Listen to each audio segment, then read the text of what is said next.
Tekken 2 is one of the most beloved fighting games of the 90s. Hell, Tekken is one of the most beloved fighting game franchises of all time, and it's easy to see why.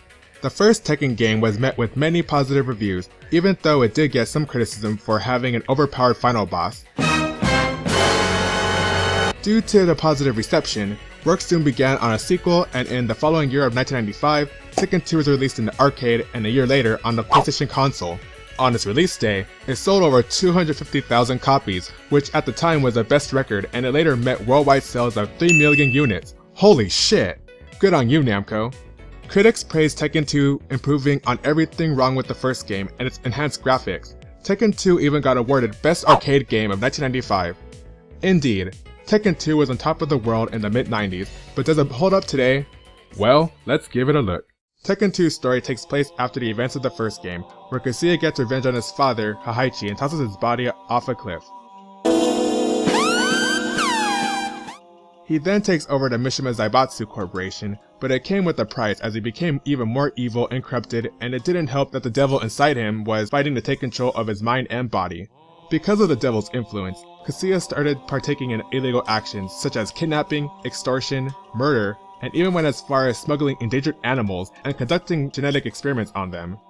Because of these crimes, an animal rights activist named Jun Kasama, who was also an operative, was sent to arrest him. But that's not all, as he hears word that his father Heihachi had survived the fall from the ending of the first game and is seeking revenge. Oh shit. Wanting to get rid of all his potential competition, Kazuya announces the King of Iron Fist Tournament 2 with a cash reward of $1 trillion. As he knows this will attract all the world's top fighters as well as his father to come challenge him. The secondary characters are all fighting for their own purposes, but are linked in one way or another to the main plot. Okay, the story may seem a little silly, never mind, very silly, but I have to admit that it's actually pretty interesting when you imagine it through the writing. I mean, the game did get an anime movie adaptation 2 years later, and while it suffered from laughably poor voice acting and somewhat bad editing, it was pretty interesting to see the story more laid out. Just barely though, because come on, Anna gets killed by a random dinosaur. It totally comes out of nowhere. Anyway, story isn't all that important in fighting games. No, what people really care about is the gameplay. These gameplay enhancements definitely made the game much more enjoyable to play through this time around. As a whole, the core engine hasn't changed too much as you're still fighting on a 2D plane, but the controls are a lot tighter and more responsive with some smoother animation. Granted, there were some sidestepping mechanics, but they could only be pulled off by certain characters. Another new feature were the counter throws that could be performed by a few characters, which made for some more engaging fights, if you could time them at the right moment. All the characters from Tekken 1 return in this game, but we also get quite a few new characters like Jun Kasama, Lei Wulong, Bruce Irvine, and Baek Do-san, to name a few. Heck, we even got a boxing kangaroo and dinosaur. Each character has their own signature fighting style, and for the most part, they represent them quite nicely. Jun definitely has one of the most graceful fighting styles in this game. The game features about 14 unlockable characters, so that alone should give you incentive and drive to go back and play through the game multiple times. Personally, my favorite characters to play in this game are Nina, Baek, and Jun, but all the characters are fun to play in their own ways, so you're bound to find a character that you enjoy using.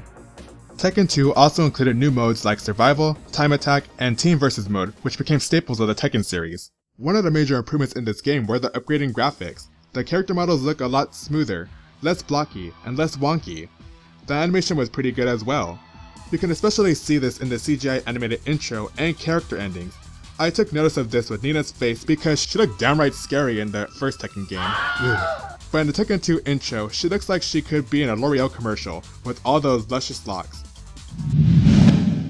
And personally, I think Tekken 2's intro is one of the best intros of all time in a video game, with expressive character visuals and the chilling music that can't help but give me chills every time I watch or hear it. I love the character designs in this game as they just scream 90s.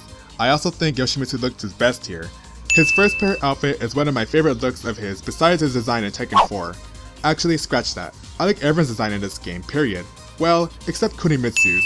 It's a little too bland for my taste, but still, most of the designs look good. But it's not only the character models who got a facelift, as the stage designs also got some improvements, with more detailed backgrounds and floor textures. I love Tekken 2's levels even though you can't interact with them.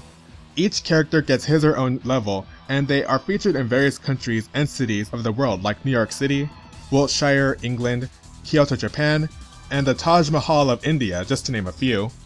I know this doesn't matter to some people, but to me, I feel these level designs add even more depth to the characters and the game as a whole, which created a richer experience for me. Overall, the graphics received a big overhaul, and the end result was outstanding. The music in this game is one of, if not the best soundtracks of all time in a fighting game in my opinion. I personally consider it the best soundtrack of all the Tekken games. Like the stages, each character also gets their own theme music, and I gotta say, they fit them rather well. My personal favorite themes if I had to choose 5 are Jun Kasama's, Anna Williams, King's, Lei Wulong's, and Li Chaolan's themes, but at the end of the day, I enjoy the whole soundtrack. Seriously, it's just... Yes! Yes! Yes! It's definitely in my top 10 favorite video game soundtracks of all time, and it only gets better with age. Honestly, there isn't much wrong with this game. It did everything right, and improved tenfold on the problems the first game had. The only thing that kind of ruined the fun for me in this game are the slow reaction times when you get knocked down.